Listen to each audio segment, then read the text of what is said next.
Bienvenidos. Hoy vamos a hablar de neurociencia. Vamos a hacer una introducción a ver de qué se trata eso, cómo sirve y cómo se aplica en la vida. Y como invitado está Giovanni Hernández, experto en neurociencia. Giovanni, bienvenido. Apreciado Alfredo, gracias por la invitación. Me da mucho gusto estar contigo hoy compartiendo este tema tan innovador y tan de moda que está en este momento. ¿Qué es la neurociencia? Bueno, esa es una pregunta muy interesante. Las neurociencias son, de manera en alta plastilina, lo voy a colocar en dos ejemplos.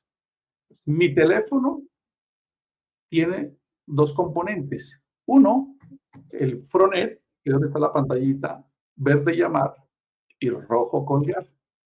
Si me dijeran que para poder llamar tengo que hacerlo desde la ingeniería de todo lo que hay detrás de esa pantallita, sería imposible para mí utilizarla. Quiere decir que ese frontend, esa pantalla táctil, hace fácil manejar esa compleja ingeniería que hay detrás del teléfono.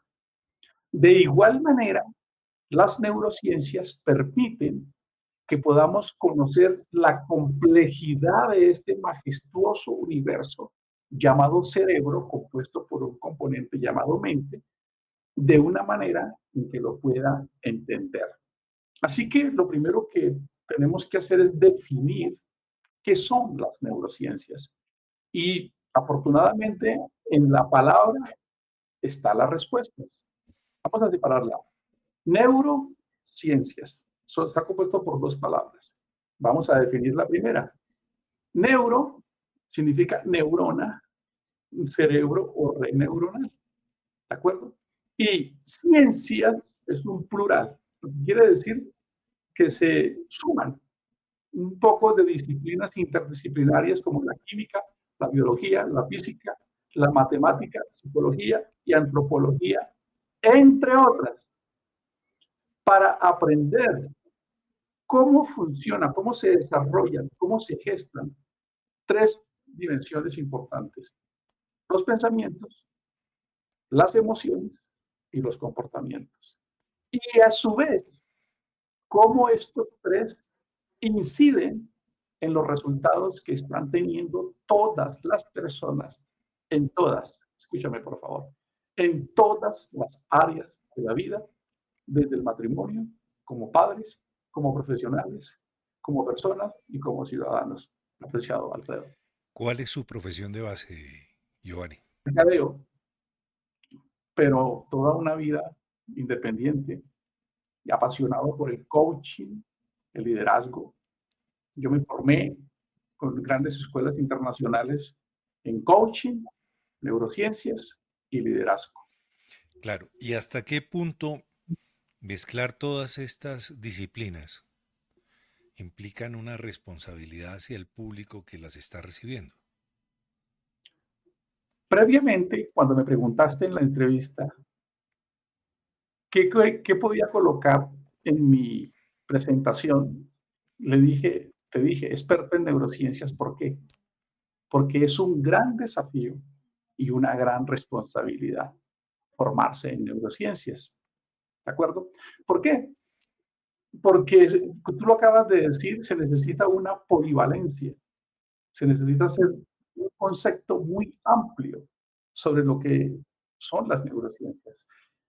No se vuelve alguien experto en neurociencias en un curso que están vendiendo en redes, que lo vi, que en 2 meses eres experto en neurociencias, cuando el cerebro es lo más complejo, es un universo que existe. Se necesita estar dedicado, ser un apasionado. En mi caso personal, dedico casi 3 o 4 horas diarias constante al estudio y a la investigación. Pero se necesita detrás una academia, un respaldo. Y eso es lo que quiero contarles también. Claro. Hay quienes cuestionan este tipo de títulos y de disciplinas en la medida en que son formas de vender cursos de motivación disfrazados de cursos con un respaldo muy científico. ¿Usted qué respondería ante eso? Que tienes toda la razón y se llaman vendehumos. Es verdad, aunque tenemos que ser justos y entender qué cosas funcionan. Ah, de hecho, el padre de la psicología moderna, William James, dijo una frase muy poderosa. Si la filosofía funciona para ayudar a alguien, entonces es válida. Coloco un ejemplo, la programación neurolingüística. La programación neurolingüística habla de procesos que tienen que ver con la transformación del ser, pero llega hasta una parte, porque no es cierto que podamos causar una transformación de una persona en un fin de semana, en un taller motivacional. Se necesita todo un proceso psicosistémico. Y las neurociencias, no las neurociencias tradicionales que conocemos para vender y motivar, porque esas están muy marcadas en pseudociencia, que todavía se conservan mitos. Hay muchos neuromitos que se siguen utilizando en las escuelas de coaching y liderazgo, incluso las que están impartiendo algunas universidades, como el cerebro triuno, que es decir, que nuestro cerebro se desarrolla y ejercita bajo tres cerebros: el reptiliano, el límbico, la corteza prefrontal. Esos son mitos. O las inteligencias múltiples que todavía se utilizan en las escuelas, o el sistema de aprendizaje VAD, visual, auditivo y kinestésico. Todos estos procesos de los mitos que se generaron tampoco fueron malos, no teníamos más, apreciaba Alfredo. Pero ahora la neurobiología llega a ayudar a las personas y a las empresas en su desarrollo y en su productividad. Pero con todo respeto, los neurólogos han analizado cómo es el cambio de comportamiento de las personas que han tenido modificaciones cerebrales, que por algún motivo han sido intervenidos en esos tres escenarios, en esos tres zonas grandes del cerebro que usted señala. Sobre todo, por ejemplo, en los estudios sobre delincuentes a quienes les han modificado parte o les han hecho raspados en su lóbulo frontal. No soy experto, yo también estoy recurriendo a mi memoria, pero usted está cuestionando la neurología, por ejemplo. Son dos cosas separadas. Un caso real es el de un señor llamado Phineas Gage, que hace muchos años él era minero y estaba creando una cantera y explota una mina. Ellos hacían túneles y colocaron unas barras de acero y explota tempranamente una de estas dinamitas que habían colocado y una barra le traspasa el cerebro desde esta parte y le sale acá y atraviesa parte de su cerebro. Es verdad que no tenemos todas las respuestas, pero nuestro cerebro tiene lo que se llama neuroplasticidad. Y no es que dependamos del hemisferio izquierdo o el hemisferio derecho para ciertas funciones. Nuestro cerebro tiene una réplica redundante de cada uno de los hemisferios, de manera que si un cerebro, una parte del hemisferio se deteriora, el otro se puede reconstruir. Y aquí en Colombia hay un caso de una niña, de alguien muy cercano del sector, sobrina de él, que en un accidente, una niña perdió parte de su cerebro y inicialmente su motricidad y su capacidad lógica se perdió, pero con un proceso establecido de estimulación y creación de hábitos se puede regenerar nuevamente los procesos Sí, cognitivos. yo comprendo lo que usted me dice y hay una extensa bibliografía sobre ese tema y mezclar una cosa con una base científica muy fuerte para sustentar un comportamiento humano, pues eso tiene una serie de estudios mucho mayores, con todo respeto, donde ni usted ni yo tenemos la capacidad para analizarla. Lo voy a invitar a que veamos el mensaje de Colanta y lo voy a meter más en el tema del señor James, que si sirve la muleta, pues úsela. Voy a saludar a Colanta. En Colanta hemos trabajado por más de 60 años para brindarte los mejores productos y servicios. Desde 1964, promovemos el desarrollo y permanencia en el tiempo de nuestra cooperativa. Y así, desarrollamos el campo colombiano para nutrirte con lo mejor del país.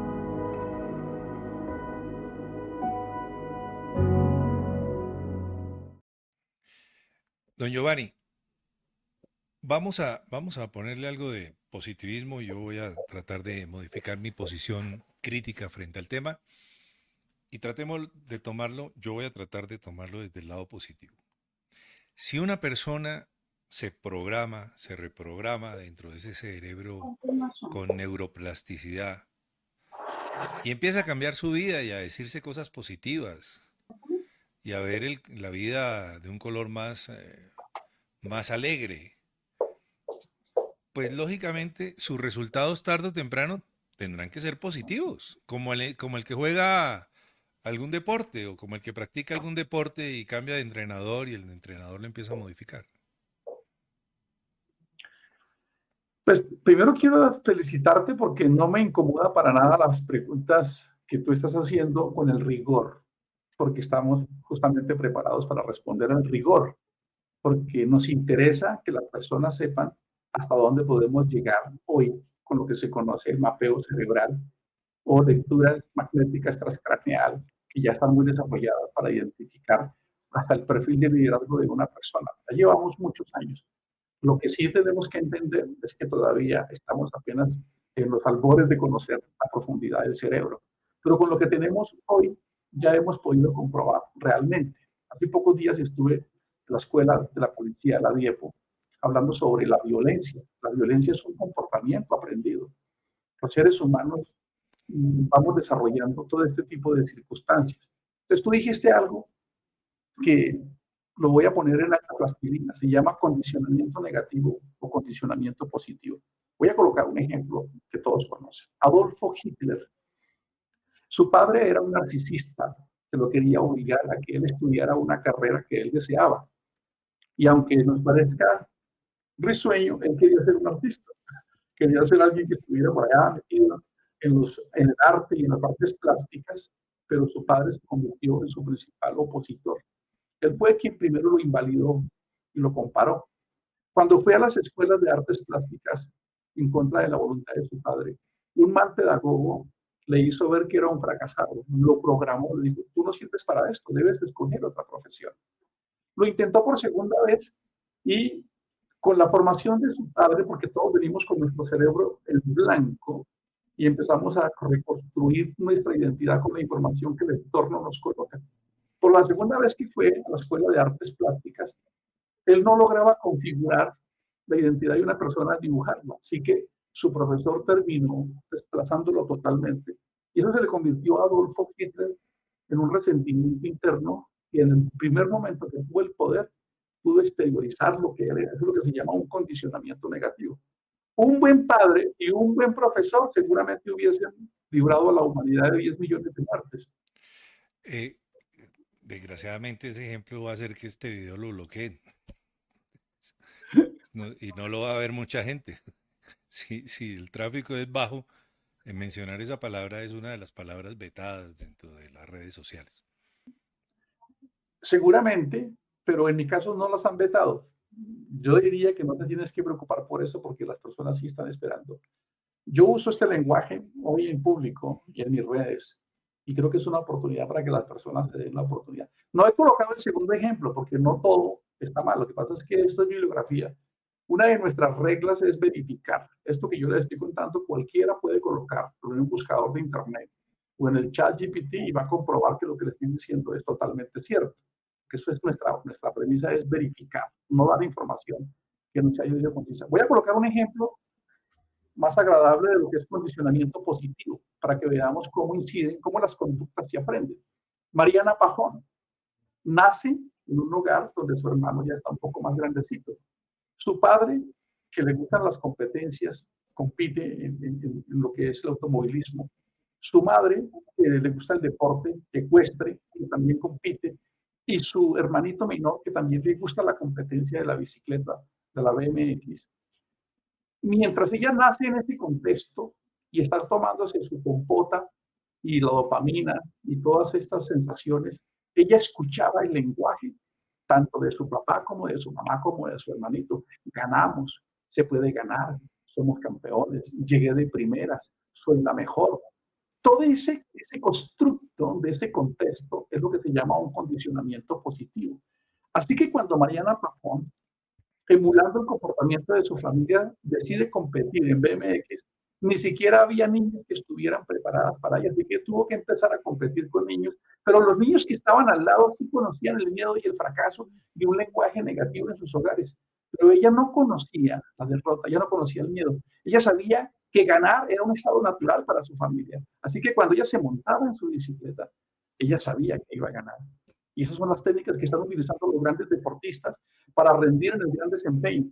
E incluso en las fuerzas especiales se están utilizando ahora los Marines de los Estados Unidos para que se incremente el número de personas que pueden pasar estas pruebas de alto rigor, es utilizando estas técnicas. Claro. Usted que ha citado tantos autores, pues Ortega y Gasset decía: el hombre es él y sus circunstancias. Y es lógico que si el ambiente es el más adecuado, pues la persona se va a desarrollar dentro de ese ambiente. Pero también hay personas que se construyen a sí mismas y que han luchado contra su ambiente y han logrado, por ejemplo, superar dificultades económicas y han alcanzado grandes títulos académicos, precisamente por la imposibilidad de tener acceso a esa educación temprana. Se han esculpido a sí mismos, como dicen algunos analistas. O sea que hay un ejemplo tanto para un lado como para el otro. Alfredo, Yo creo que hoy más que entrevista estamos haciendo es un diálogo, porque yo te conozco hace mucho tiempo y pues le cuento a todas las personas que más que hacer una entrevista hoy, pues me interesaba o me interesa tener este diálogo con Giovanni, que me parece un personaje muy interesante. los patrones no se pueden volver en impositivos. Si yo te contara la colección de libros que tengo sobre lo que está pasando con lo que se conoce hoy como los desafíos mentales, nos vamos a dar cuenta que apenas estamos conociendo la punta del iceberg.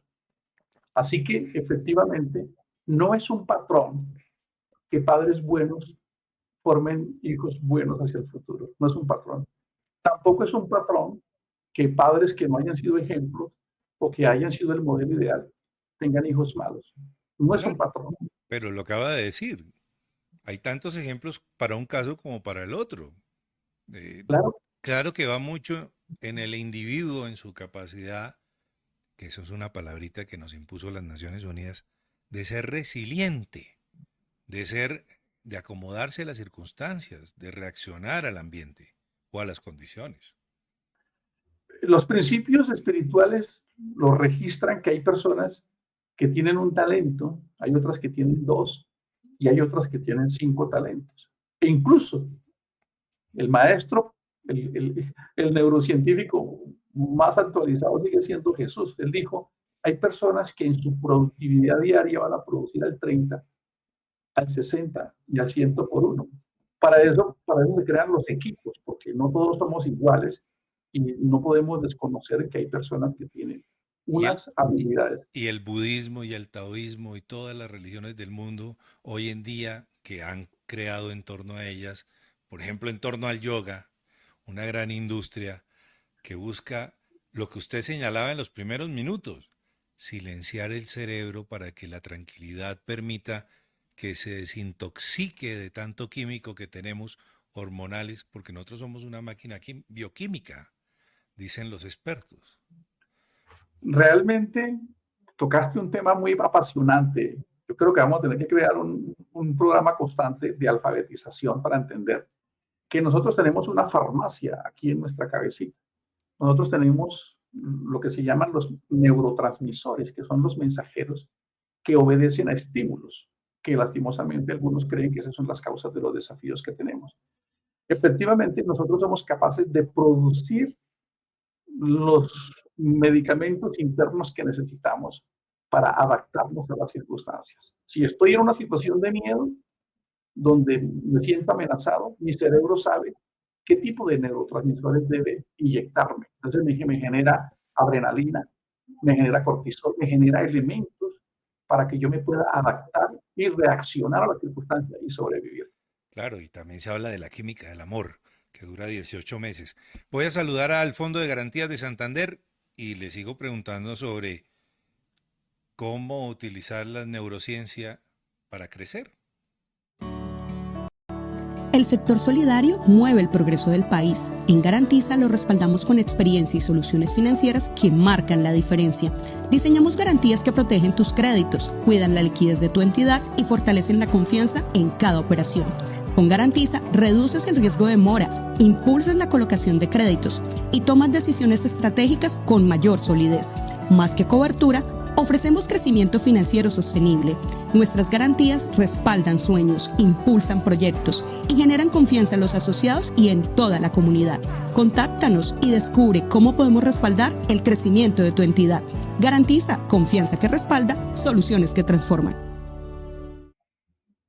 Don Giovanni, ¿cómo impulsar un equipo? ¿Cómo lograr que la gente sea más positiva, que se vincule a una meta, que empiece a pensar que su bienestar, que sus ganancias, que su crecimiento personal está ligado a todo ese proceso de ser más positivos frente a un reto que le impone una empresa, por ejemplo? Hay una historia de un campesino que encontró en su patio de su casa un pozo de petróleo. No sabía manejar vehículos, no tenía riquezas, no tenía una educación formal, pero al otro día era millonario. Se compró un Ferrari y no sabía manejarlo, así que le quitó el andamiaje a la carreta que alaba con un caballo y se lo puso a su Ferrari. Se montaba en el Ferrari y 2 caballos alaban su Ferrari. Iba al pueblo y todo el mundo se quedaba mirando y decía, pero mira a don Bertulfo, con 200 caballos de fuerza allá en ese Ferrari y haciendo el oso con esos 2 caballos, impulsando este vehículo. Todo un derroche de tecnología y de poder a su disposición y no sabe utilizarla. Con esta metáfora, quiero decirles qué es lo que nos ha pasado en los modelos tradicionales de pedagogía, donde nos enseñaron el saber, la cognición, todo lo que es la parte mental. Pero descuidamos 2 grandes áreas que son fundamentales para la productividad, que es la emocionalidad, las emociones y los sentimientos y las conductas y los comportamientos. Entonces, lo primero que debemos hacer es volver al ser, lo que decían los griegos, conócete a ti mismo. Si tú no encuentras dentro de ti mismo lo que estás buscando, jamás lo encontrarás afuera. Así que hay que hacer una reingeniería del enfoque de la estrategia. La estrategia hoy está en el ser, en que cada persona, el gerente, el directivo, el líder, sea capaz de entender que el poder y esa autoridad que se le otorgó es una oportunidad para él mismo entender su potencial, su grandeza, para poder inspirar a otros a que también desarrollen su potencial de liderazgo. Pero muy importante esta frase, a darte paso, que es coloquial. Si la torre de control no está bien, nada de ahí hacia abajo va a estar eficientemente.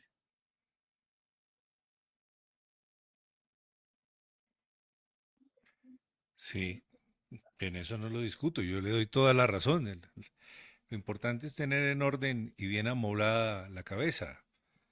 Y como usted decía, pues quienes no logran esas habilidades que hoy en día muchos denominan habilidades blandas, otros las llaman habilidades sociales, pues no logran manejar equipos de alto impacto. Saber ser, hacer y saber es parte del proceso del liderazgo, como usted lo señala. Pero eh, analizando, por ejemplo, los últimos eventos sobre la alta gerencia, son personas que han logrado aumentar su empatía, que han logrado identificar esos comportamientos dentro de sus equipos. Eh, se aprende neurociencia para autocontrolarse o para comprender a su equipo? Las dos. Aquí viene la coherencia y es que el primer principio de liderazgo, bueno, es no querer serlo. Hay que arrancar desde la humildad, del autodescubrimiento, de tener un claro concepto de mi identidad personal y de mi valía. De hecho, es curioso que las neurociencias estén hablando del amor. Las neurociencias hablan que yo debo amarme para poder amar a las personas. Estamos en una era, apreciado Alfredo, de un nivel de espiritualidad muy alto, y no me refiero a religión, sino a resignificar que un ser humano es lo más extraordinario que existe y que una organización, empezando desde la familia, desde la empresa, desde la sociedad, desde la iglesia, está conformado por personas. Y lo que pasa en cada una de esas instituciones tiene relación directa con el nivel de liderazgo personal que cada uno de ellos haya desarrollado. Entonces, lo primero para aprender neurociencias es te voy a compartir la mejor definición de liderazgo que en este momento está en las más grandes escuelas de administración. Un líder es alguien que sabe conducirse a sí mismo. Se llama liderazgo soberano, alguien que es capaz de regularse, de gestionar sus emociones. El liderazgo de hoy se mide por la capacidad de ser un lector, un gestor de emociones. Un neurolíder es alguien que sabe conocerse a sí mismo y es capaz de identificar todos esos desafíos emocionales que tienen sus equipos de trabajo. Tú diste una pregunta, ¿para qué es? Para las dos cosas, para que yo entendiendo cómo funcionan mis pensamientos, mis sentimientos y mis emociones y cómo me conduzco, con ese autoaprendizaje, ahora yo tenga una pedagogía de ejemplo para entender a esa persona con la que yo trabajo y cómo solo hasta la forma de comunicarme de manera empática o negativa puede ser o un bloqueo o una inspiración para que esa persona se sume a una misión.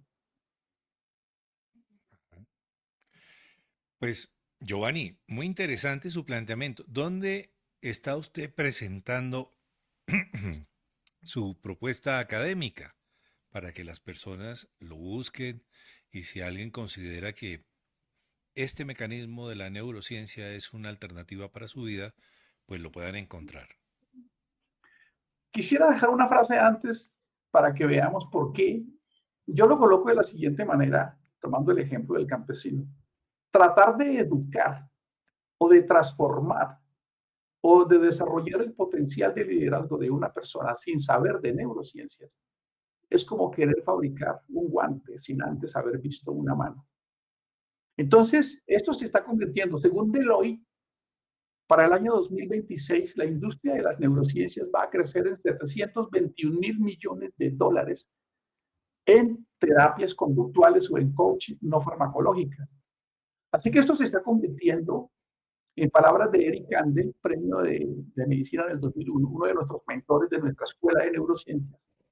Estamos en la era del cerebro, estamos en la era de la mente. Los nuevos KPI de la productividad se miden ahora en si sé gestionar mis pensamientos, si sé gestionar mis emociones, si sé gestionar mis sentimientos y la capacidad de relacionar. Así que eso nos llevó a una gran universidad visionaria, la Universidad Autónoma de Colombia, ubicada aquí en La Candelaria, en la calle 12, B con cuarta. Hicimos una alianza estratégica con esta universidad y desde ahí estamos lanzando un programa de neurociencias, coaching y liderazgo para personas, líderes, empresarios que quieren primero desarrollar su potencial de liderazgo al máximo, trascender esos factores y esas creencias limitantes que les han impedido ir más allá. Además de esto, lograr sus sueños personales y después de esto, estar equipados para ayudar a otras personas. Así que los que estén interesados en conocer de este tema, quiero contarles que en la Universidad Autónoma de Colombia, los jueves y los miércoles tenemos eventos de formación y donde las personas podrían sumarse a esta gran visión. Claro. Le hago la última pregunta. Saludo primero a la cooperativa financiera Confiar, que está invitando a las personas para que emocionalmente sean propietarios de su propia casa, pero también físicamente puedan adquirir el reto que tenemos todos los colombianos, tener un techo propio. Pásate, pásate, pásate a vivir a lo tuyo. Pásate, pásate, pásate, de arrendatario propietario con confiar. Bueno, Giovanni, muchas gracias por haberme utilizado como sparring para presentar esta idea de la neurociencia. Ninguna idea que permita la construcción del individuo puede ser censurada de tajo, ¿no? Cada quien va construyendo su propio camino, lo considero yo. Y si hay una herramienta que le sirve, pues bienvenido. ¿Cómo es lo de la universidad? ¿Cómo la gente puede vincularse al tema de la Universidad Autónoma? Nuestros programas ya se han estado llevando a grandes empresas aquí en Colombia. Incluso la cooperativa FEBOR hicimos un trabajo con todo el equipo, desde la gerencia y todos los consejeros y todo esto. Algunos también lo hicimos en el Banco de la República, otros en la policía, en los ministerios. Esto ya lo hemos venido haciendo de manera que nos acercamos a la Universidad Autónoma con una propuesta. ¿Cómo hacer un programa de coaching que estuviese certificado por una universidad? Que una universidad pudiese respaldar este proceso de formación. Y mientras presentábamos este programa, descubrieron que estaban las neurociencias. Y es ahí donde hicimos una alianza. Yo soy partner en negocios disruptivos de la Universidad Autónoma con nuestra casa de consultoría para que todos nuestros programas de coaching, liderazgo, neurociencias, planificación estratégica, consultoría, se pueda sustentar desde la certificación y la academia certificados por la Universidad Autónoma. Así que lo que hay que hacer es saber quién está interesado en lograr una mejor versión de sí mismo, quién quiere ser mejor persona, quién quiere ser mejor padre, quién quiere saber gestionar sus emociones, aprender a comunicarse, gestionar tiempo, lograr sueños, lograr metas con métodos y que se acerque obviamente a la Universidad Autónoma y pueda preguntar por estos programas. Ahora estamos lanzando, como les mencionaba, un programa de neurocoaching y liderazgo de altísimo nivel para los que estén interesados, apreciado Alfredo. Y gracias por este espacio. No, muchas gracias. Aprendí bastante, me divertí bastante. En mi caso, yo creo que esta ventana tiene que servir para construir cosas y todo el mundo tiene derecho a contar sus versiones, ¿no? Muchas gracias, Giovanni. Esta es su casa. Vuelva cuando quiera. Y aquí lo esperamos dentro de unos meses contando pasos fundamentales para que las personas construyan un plan estratégico comercial para su empresa. Yo sé que eso es parte de su proceso de neurociencias, pero veo también un gran mercadólogo ahí impulsando el crecimiento empresarial del país. Y usted mencionó a FEBOR, a la cooperativa de los trabajadores del Banco de la República. Con el mensaje de FEBOR nos despedimos. Somos FEBOR, la cooperativa de los empleados y pensionados del Banco de la República, así como de sus familias. Más de 5.275 corazones nos inspiran cada día a crecer juntos, con programas que generan impacto social como Expresiones, Sembratón y Visitas FEBOR. Construimos comunidad. Apoyamos a nuestros emprendedores con iniciativas que fortalecen sus ideas de negocio, como la Ruta Emprende Bogotá y Más Talante de la Cámara de Comercio. En FEBOR somos más que una cooperativa, somos una familia. FEBOR, juntos construimos bienestar y futuro. Contamos contigo, cuenta con nosotros.